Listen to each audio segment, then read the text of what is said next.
So this is Cliff. I'm here at Paddy's on the Square in Long Grove during their annual Irish Fest, and I'm talking to Paddy Barry. Paddy, how are you? Hello there. Very good, thank you. It's great to see you. Let's go way back. You came from Ireland. That's right, exactly 40 years ago this week. 40 years ago this week. Well, happy anniversary. Thank you. And what part did you come from? Cooley, County Louth. It's up near the border, about 55 miles north of Dublin, just on the border with Northern Ireland. Do you get back often? Yes, at least once a year. I was there just a month ago. So you've been back over 40 times? Yeah, over 40 times. Since Some years twice.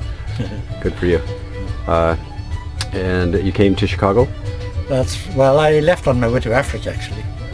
They wouldn't let me into Africa. The war was on in Biafra. It's the equivalent of your Peace Corps. I was going to teach in a high school over there. You were a teacher? I was a teacher in Ireland, yes. And I was going to teach at a high school for a Father Kevin Byrne. But the war was on in Biafra and they wouldn't allow any volunteers in. So instead they sent me down to Central America, Belize, British Honduras.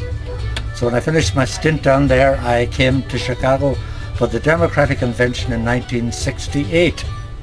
And I'm still here. Good timing.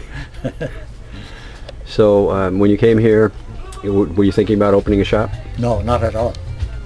In fact, I went back to school and got a degree. And I was education director in a correspondence school in Park Ridge. Home study school in Park Ridge. And a few years later I decided I'd open a little shop, and I did, and then and what made you do that, and what year was that? That was 73, May of 73 actually. And it was in Highwood. I was there for 2 years. I got my feet wet. I served my apprenticeship in Highwood. So then I discovered Long Grove, and in May of 1975 we moved into Long Grove, my wife and I, and we had the Irish Boutique, which is done by the Covered Bridge. And your wife was Linda, right? My wife was Linda, Rosa Linda, to give her her full name. She was Filipina. But she passed away 7 years ago, almost 8 years ago now. Cancer. Yes. And then we added this shop, Paddy's on the Square, 5 or 6 years later. So the first one was the Irish Boutique. That's correct. Which is just about a block away. That's right. Great little community. What made you pick this one? Well, it was a booming little village at that time, and we just felt that our mix of merchandise would fit in nicely, and it worked out very well for us. So we have enjoyed every minute of it. And then 3 years ago we expanded into Crystal Lake, so we have a shop up there, the Irish Boutique also. But we spend a lot of our time right here, enjoying the people of Long Grove. Now your Irish Boutique is a pretty good sized store, but this one seems to be a lot bigger. Yes, it's a little bit bigger, yes. It's 2 floors. 2 floors. And as people can see from the video, you carry a lot of books. A lot of books. More than almost any other Irish shop in the country. I'd say so, yeah. And a lot of music. Thank you, yes. A lot of clothes. A lot of clothes, fashions from Ireland. Are you into the Balik and the... Balik and Waterford and Crystal, other Crystal and China's down at the Irish Boutique. We carry food down there too. Pottery and jewellery and Waterford and Balik, the mainstays down there. And so you started your Irish Fest just a few years ago, wasn't it? Well, this is the 6th annual. Right.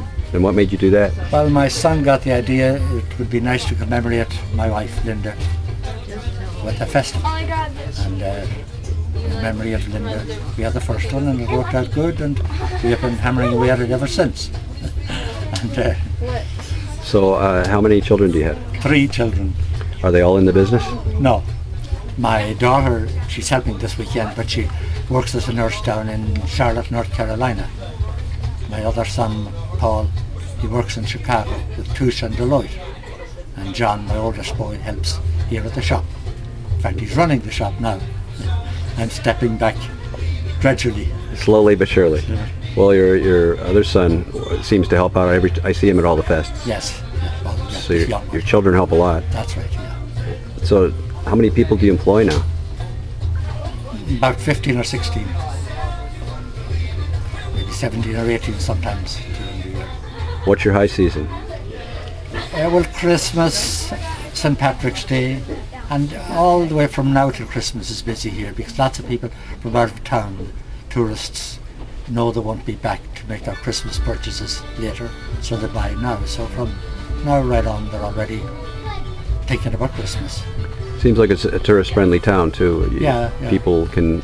I notice your crowd can sit just about anywhere with all these other shops, and everybody's happy with that. That's right. I'm sure you're helping them all do a little more. We think we're all helping one another. Yeah.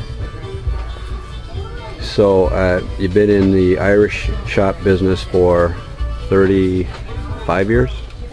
That's right. Is it 35 this year? 35, exactly, that's right. Okay. Yeah. Well, I grew up in a shop at home in Ireland.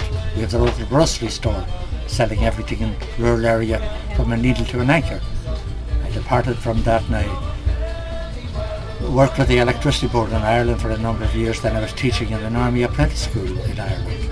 So it was during that time I got itchy feet and decided I wanted to go abroad. And as I said, I made an effort to go to Africa but failed the first hurdle.